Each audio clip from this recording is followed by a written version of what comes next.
And as Freedom's strong stance for human rights has caught the attention of the human rights organization Hardwired Global. Their mission, empowering leaders to advance human rights for all. And as Freedom recently received the Hardwired for Freedom Award for Human Rights Advocacy. And joining us now, professional athlete, human rights activist Inez Freedom, alongside the founder and president of Hardwired Freedom Global, Tina Ramirez. Thank you both so much for coming on. Really excited to have this conversation. It's an important one. I know, Inez, you are no stranger to being in the public eye. Of course, you found plenty of success on the basketball court. But what did it mean to you to be honored with this award? Of course, first of all, thank you for having us. And of course, it was an honor. First time I heard about their Hardwired mission, I got so excited and I immediately called my manager. I was like, let's do this, you know? And I do want to give huge shout out to Hardwired family, Tina, Victoria, and everyone who's behind the curtains working so hard to stand up for what's right. And it was a beautiful moment. I made some really cool friends actually. And it was that for me had so much fun. So I was honored.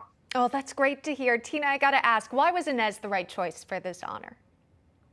Well, at Hardwired, we believe that everybody is hardwired for freedom, but no one exemplifies that more than Enes.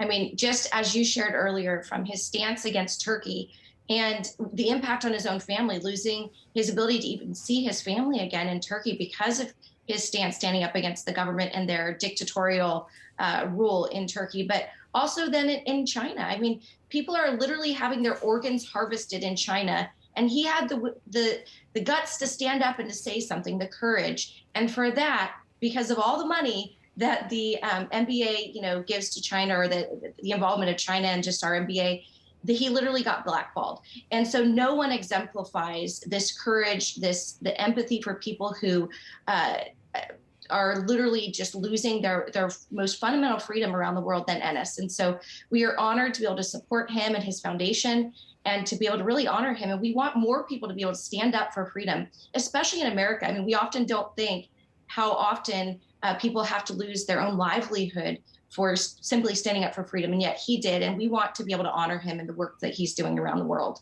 You know, it's so easy to just go along with the crowd and not speak out, not say anything, not ruffle any feathers. But Inez, you're not afraid to criticize, as Tina was pointing out, the Chinese government. But also you're critical of even the NBA and NBA star LeBron James. You've accused James of bowing down to China's authoritarian regime. Why did you feel it was time to speak out? Because I was seeing the hypocrisy. I played in the NBA for the last 11 years, and I was seeing how they will stand up for the things until it affects their money and business. It was unacceptable for me, because human is human. It doesn't matter here or somewhere around the world. And people need to understand, while I was dribbling the ball in America, on the other side of the world, people are losing their loved ones, and losing their hopes, losing their homes.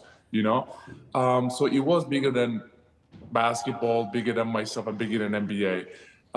So that's why I was like, you know what, enough is enough. I'm just going to go out there. And I know it's going to be very uncomfortable. I know it's going to come with a lot of consequences and backlash from some of the people. But this is the right thing to do, because this is bigger than basketball. Yeah, Tina, when you hear from pro athletes, their focus is, of course, what's happening on the court, bettering themselves when it comes to their athletic ability. The fact that Inez is willing to sacrifice that and really speak out against, China, the government there. What was that like? And talk to me about, the fact that this is pretty uncommon for an athlete to be willing to do something like this. Well, it's extremely uncommon. I think that's such a good point. And one of the things that we shared when we gave him the award, and people can find that on our website at Hardwired Global, but was that I've worked in over 30 different countries where people are losing their most fundamental freedom, and where the ability to speak out is a life and death reality for them. And when someone like Enes speaks up for them and mentions their name, stands in their defense, they might not be quite as tortured as they would have been had they not been remembered, had they not been spoken out for. And I think that that's what people take for granted so often. And there are so many people in America with a platform. And yet, how many do we see using it like Ennis is, where he lost his livelihood, where he lost his family? I mean, this just doesn't happen, and we should see more and more people, in the entertainment industry standing up for people that are losing their most fundamental freedom of conscience, of belief, no matter who they are, where they live, what background they're from. And that's the kind of courage that Ennis has, and we're just so honored to be able to work with him. We want more people to be able to stand up, and the work that he's doing with basketball camps around the country and around the world to bring people together to have that most fundamental freedom to speak up for what they believe. We need more people doing that kind of work. And so we're just honored to be able to stand with him. And we want more people to be inspired by this award and by his courage and to get behind him.